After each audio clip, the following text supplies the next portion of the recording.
it's your boy COC at ito ang Rapture of Battle League para sa inyo ang pagbabalik bounce back event. Kaya kung alam nyo na, Rapture makes some motherfucking noise.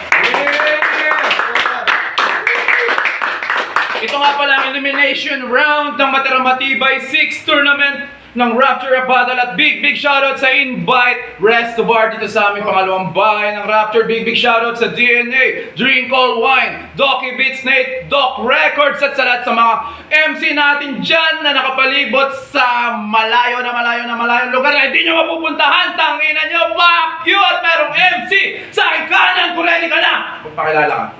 Eman, Repin Kasin G, shoutout sa Street Dreads, tsaka sa lokalidad. Check nyo yan, merch nila. Lang. Yan, lakas ng ng adrenaline ko, bilis sa motor ni Ison. At mayroong MC sa aking kaliwa, magpakilala ka. Yo, hindi ng South Safe Records tsaka Rap Pugutan. Para malaman kung sino mauna sa tournament, Jack and Coy. Sino sumama? Yan, napag-usapan na nila mauna sa round 1. Si Eman, meron tayong tatlong judges. Kaya kung ready ka na, Eman, go. Yeah. Game? Game! Siya si AND. Pangalan pa lang, halatang banatang pang basic, mala ABC. May grupong South Safe Records. Pero yung mga grupo mo, ang bisa ko na galing Mindanao.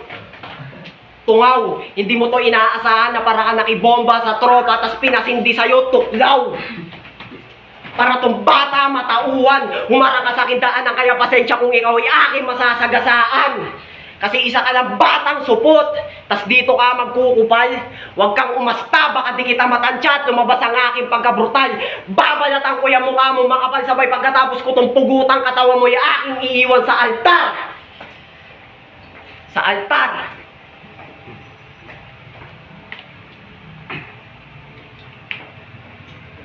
Kanyang battle rap persona, halatang wannabe na G. Umasta pang may bliki na dala. Tanga, walang panama mga baon mo na bala, lalo na kung isa ka lang gangster na palamunin ng ina.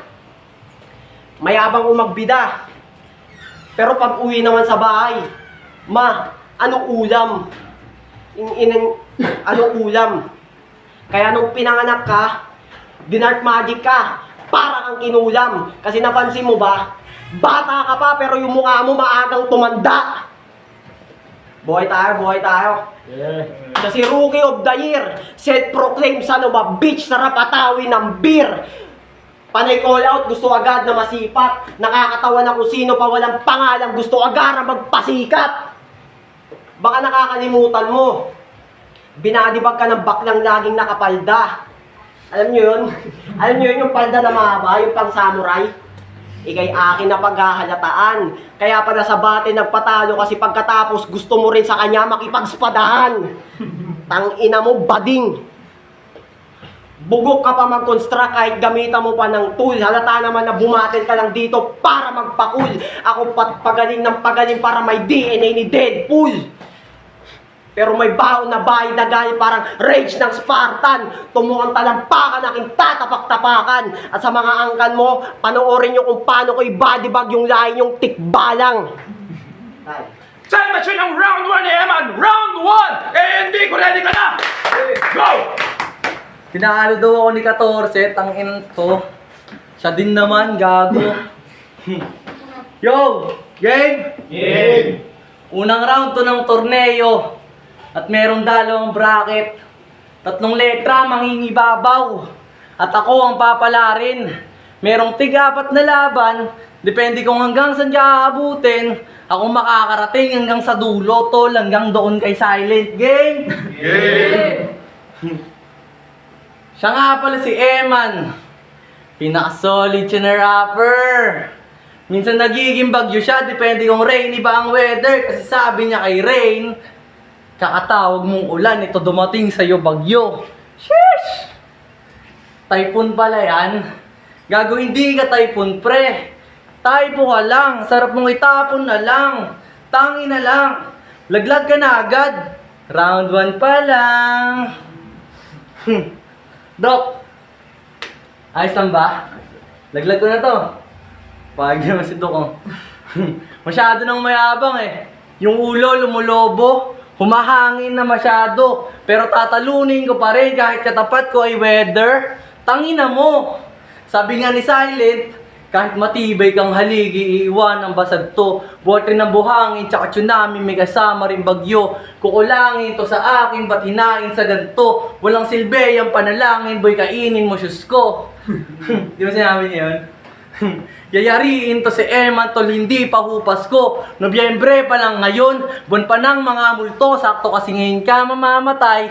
Kahit hindi mo pa gusto, tinapat ka sa akin ni Doc para maging upang iyong maging sundo. Salamat sa iyo, Doc, at sa binigay mong pagkakataon. Ngayon papakita ako sa iyo kung paano ko mambaon. Magiging kampiyon to ng Cavite at sunod buong Luzon. Mix Maarli ka, magsulat ka na ngayon. At last, di ba taga-GMA to? Di ba taga-GMA ka?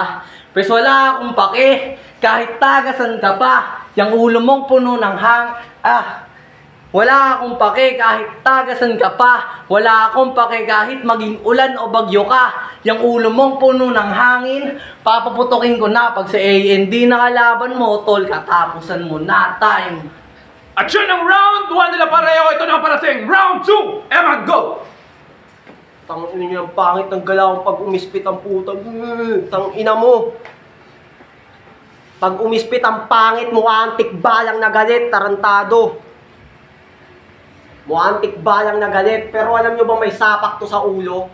Panoorin nyo, Gigon 13 laban kay Gio. Isa siya sa mga hurado. At kanyang binoto si Gio, pero binanggit niya na pangalan si Cascade kahit hindi naman lumaban. Kinang inang yan, ano yan? Nagpapakatamod ka ni Kelan? Tarantado.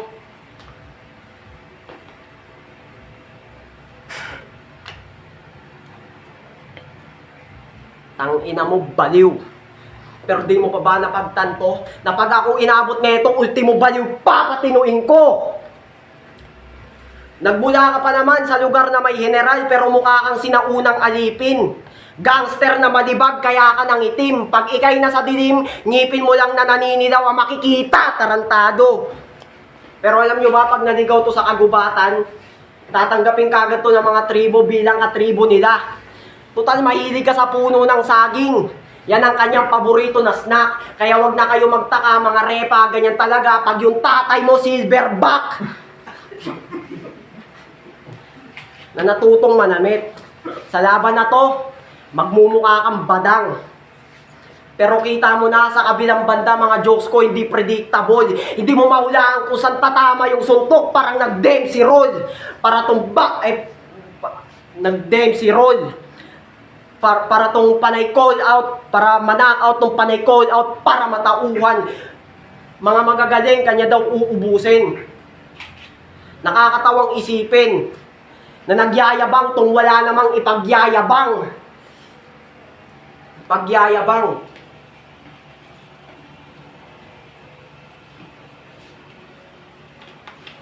Bate niya sa rapugutan. Bate niya sa rapugutan. Pilit na lang pagkatapos nung round niya, pilit na lang pumalakpak yung mga tao. Paano? Yung round 1 niya at saka round 2, puro call out lang umikot. Kaya ayong body bag si Gago. Kaya paano ka pa mananalo sa mafia boss na maraming bala? Fulid na amo. Para ka nakipag 1-on-1 at nakipag-ubusan ng bala kay Rambo. Kaya subukan mo ng tumakbo. Dahil sumabay ka sa mga problema ko, kaya ikaw pagbubuntungan ko. Gamit ang aking kamay, katawan mo aking ibebend. Dahil tulad ng pangalan mo, oras mo dito sa tour na ako na mag-e-end. Time. Time! At yun ang round 2, Eman. Round 2 parating. And go! Walang kwenta ang puta. Narinig nyo, sinabi niya? Hilig ko daw yung puno ng saging bilang snack. Tangina mo, ganyan yung banatan pag MC na wak. Game? Game.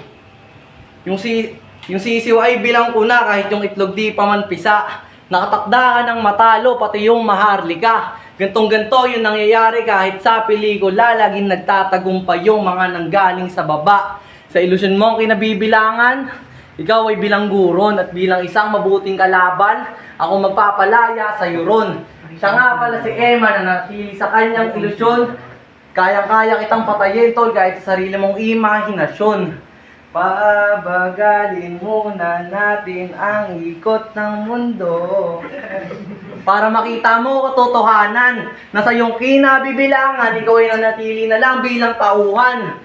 Gumising ka na, hoy!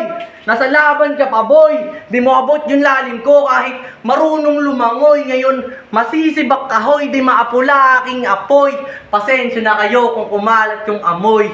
Pero di kakalat yung apoy. Tangina mo, ikaw lang yung tutupukin. Ngayon makikita niyo si Eman, magpapadurog lang sa akin. Kaya ano? Sige palag, para makita mo ang hanap. Ipapamuka ko sa'yo par, na sa atin ako ang mas mapalad. Mananatili ka na dito, pangalan ko ang angat. Ngayon ipapahiyalan ng bagito, yung dito na tinubuan ng ugat. Salamat sa'yo tol, pati sa magandang laban. Di ba maganda yan eh?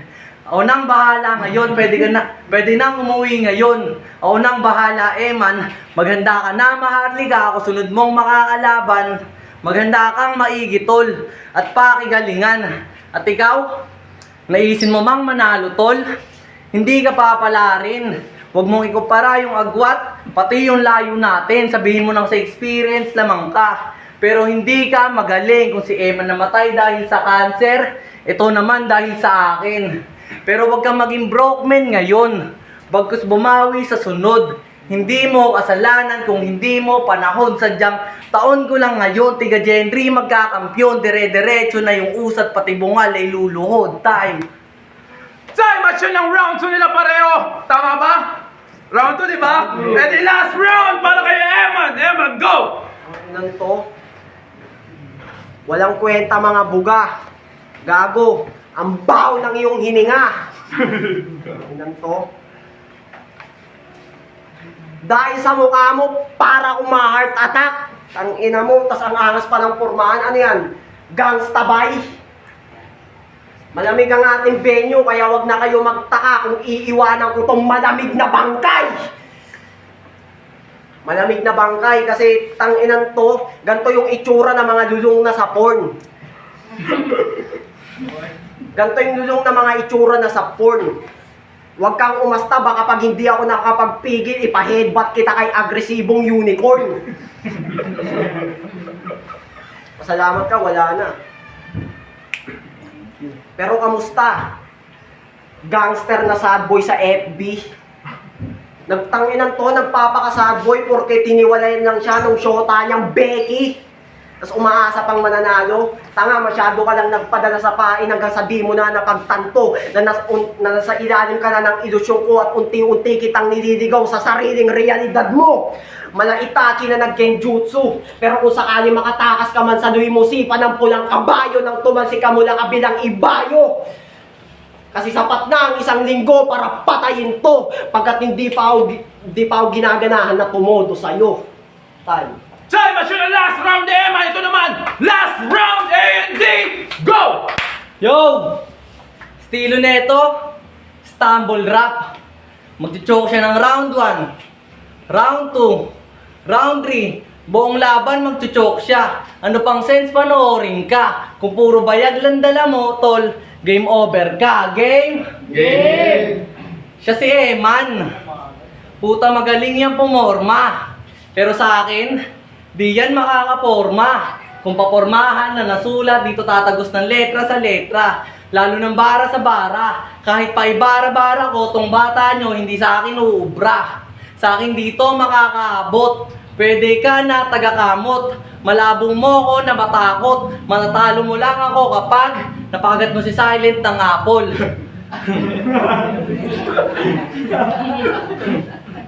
Nakakatamad ka paghandaan.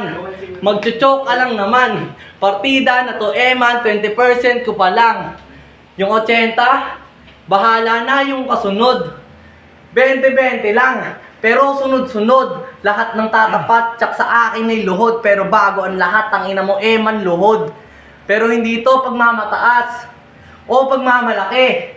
Kaya kita pinaluluhod. Napakabobo mo kasi. Kala ko yung kalaban magaling. Sobrang wak mo mamen, pero magaling daw to sa delivery eh. Eh di sana nagpudpanda ka na rin. Tanging pinapaangas yung dating. Kung dyan ka mananatili, tangina mo Eman, wala kang mararating. Real talk.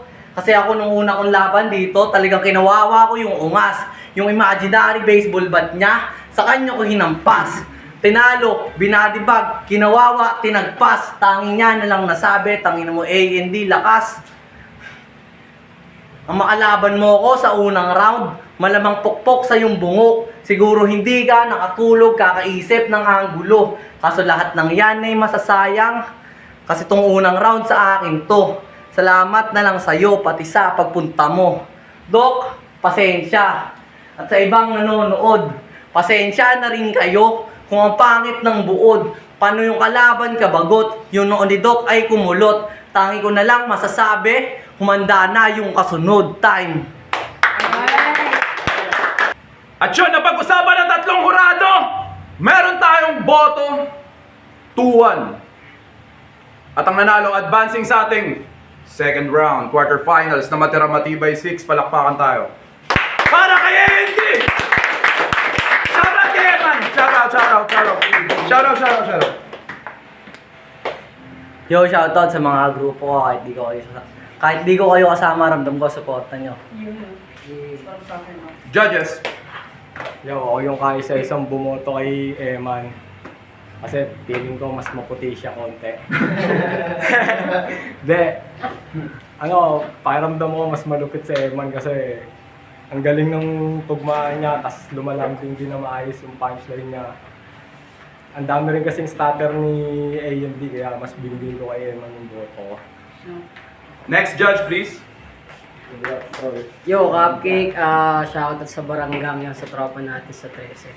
3-0 para kay AMD kasi mas ang lakas ni Eman, ang lakas ng delivery niya, yung character niya nandun. Pero kasi mas effective yung ginagawa ni AMD. Mas tumutugma siya, mas yung pagkaka-deliver niya nas nagigets ng mga tao. Ako bilang hindi naman talaga sumusulat, mas nadadama ko siya. Yun, kaya 3-0 kay AMD. Last judge, please. Okay, what's up, OG Ann? Again, sorry for everything. But again, just want to say Rapture is gonna go back really strong after this. Because everything is financially, we're gonna have a lot of prizes. Unlike to the other years, okay? So, wait for that. Kasi nga, sobra talagang, biglaan at hikaos ba? Tama ba yung Tagalog ko? Going back to the fucking vote, Eman versus A&D. First round, I don't got any vote because I found it fucking malamya for me. Kulang pa, I don't know the issues, I don't give a fuck. But again, I don't see any bars. I don't see references. Second, I would fucking give it to A&D. You know why? Because A&D is consistent. No stutter, no stock up. You continue doing it and you are focused. You got no like dead air. Kung hindi ko man alam yung issue nyo, pero, dapat rektahan. Ewan ka na, Eman, galing gusto ko yung parang may-personalize mo, even though you always keep on calling other names, that's all good, this is rap. But again, Eman is also fine. Third round, I'll give it to you as well. Kasi punchlines and everything, references. Though Eman has references regarding, I heard about some references, I have one my note, but again, let's just do it quick. It's bitin. Hindi ka tinapos, tama ba? Ano time na siya? Tama ba you guys agree with me? Yeah. So, bitin na bitin. Alam ko naman ang paras kayo magaling, but I'll give it to A&D. So, 2 for you and everyone. Good luck. Congratulations, Andy.